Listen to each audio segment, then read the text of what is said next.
Okay. Hello. It's been 20 minutes, so I am back, and I am going to do the final shaping and put it in a couple of bannetons.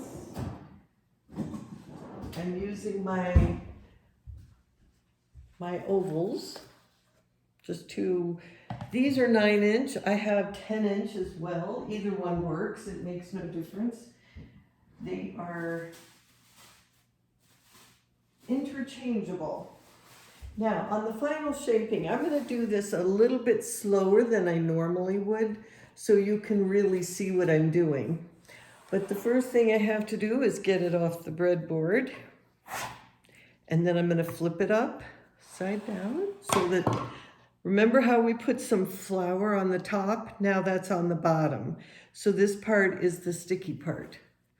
So we're going to just stretch it out a little bit, and I try to work out some of these hole issues I've got.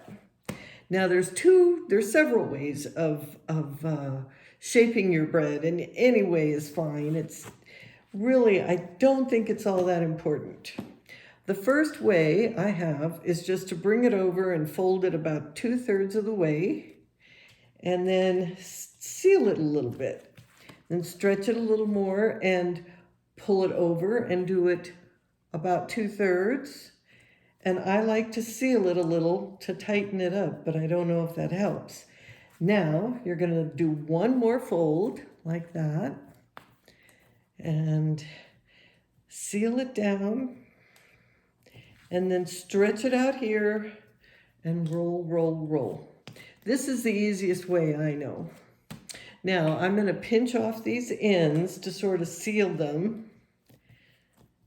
And if I were making a batard, I would simply tuck it under like that and roll it back and forth to get a nice tight top. But I am going to do a boule, so I want to get it in a nice round ball. So I just round it, round it, round it, and I like a nice tight ball. You get better oven spring that way. I'm not sure if that's what's causing my issue with the crumb, but I don't think so. I really think it was my stretch and folds. Okay, that's nice and tight. So you just turn it over, pick it up, and drop it in your bowl. Now you can kind of tighten it up if you want. Pinch it together a little bit, but it keeps coming undone, so I don't even bother. Now, this isn't very round. Okay, well, that's good. Good enough. It's not round. It doesn't need to be. And then a little rice flour on the top, just enough to keep this plastic from sticking. Now, this isn't really going to rise much. It's going right in the refrigerator. So it's not going to poof up at all. That's it. I'm just sticking it in the fridge. So let's do the second one. Get it off the breadboard. Flip it over. It's really easy. Got a big bubble there. Let's pop it. There we go. Okay. Less handling, the better, that guy said. So now here's another way of doing it. You stretch it out and stretch it out. Then you can fold it, fold it, fold it, fold it, fold it, and then roll, roll, roll. Any way works. Now I gotta pinch down those ends and seal that. There we go. And then make a ball. And seal that seam on the bottom. That's what you're trying to do, is get a good seal on the bottom, a good nice tight ball on top. There's a couple of tricks to getting oven spring, and this is the very first one. The next one is to spray them before you put them in that hot oven, but we'll work on that.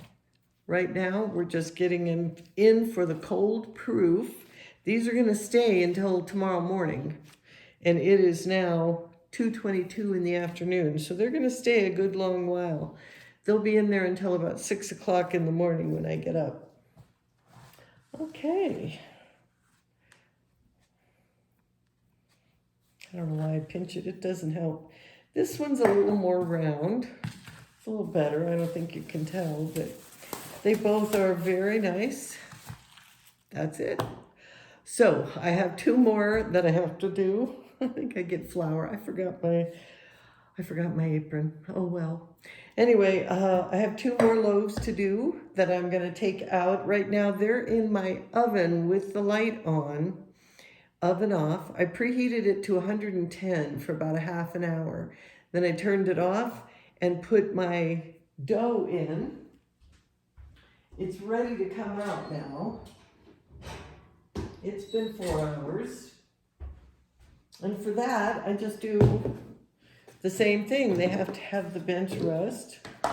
So, oh, I put away my dough scraper. What was I thinking? I'm done. Oh. You can see how much this has grown. I mean, this started way down here, so it's doubled. It doesn't have to. I've had times when it didn't, and that was fine. It still rose. It still made great bread. It just, sometimes it rises, and with this warm weather, and uh-oh, I didn't put any flour on my counter. Oh, no. Uh-oh. Yikes. Got in a rush. Okay. Always remember, it's never too late. That's the one thing I love about making sourdough bread. It's very forgiving. Now, I'm just going to get it into that flour I just sprinkled. There you go. It's in. Never too late. Okay. Let's cut it in half. Something somebody told me once is that if it cuts easily, it was ready. It was fully proofed. So let's get this one rounded.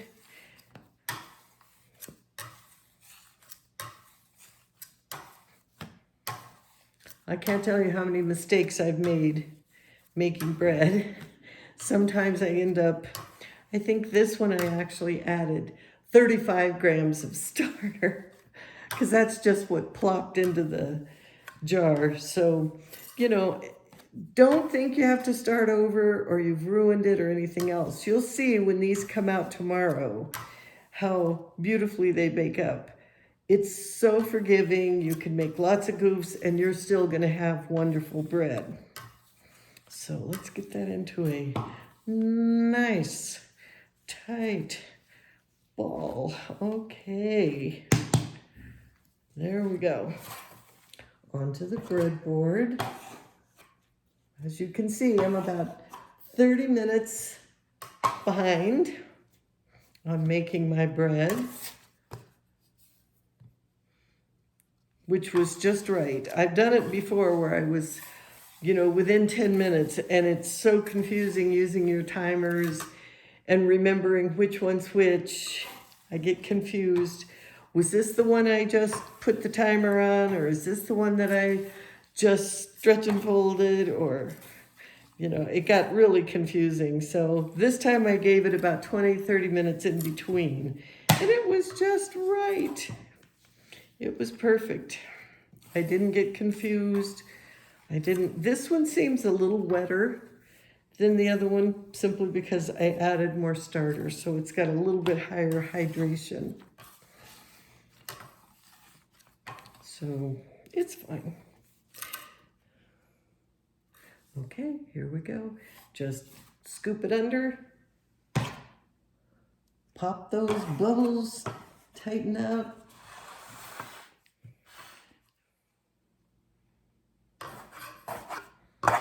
Okay, little rice flour, oh, little bread flour on the top, just a little. Don't need much. Put your towel over, cover, 20 minutes bench rest. Okay, now I'm going to clean up. I'm going to go put those in my refrigerator. I will final shape, but I don't think I need to film that since you just watched me do it and it's exactly the same thing. I wonder if I should do, no, I'm going to do bowls. They fit in the fridge better. Okay, so I guess that's it for today. I'll come back tomorrow morning when I get ready to bake and make another video and show you exactly what I do, preheating my oven with the Dutch oven inside to 550, getting my bread out of the fridge after my oven is at 550 degrees. It takes my oven 45 minutes. So I get up early, turn the oven on. I often go back to sleep for a few minutes until it comes to temp. And then I take it out of the bannetons and I score it.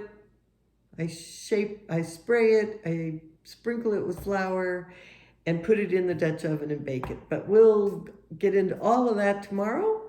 And so for today, this is all there is. Okay, happy baking, everybody.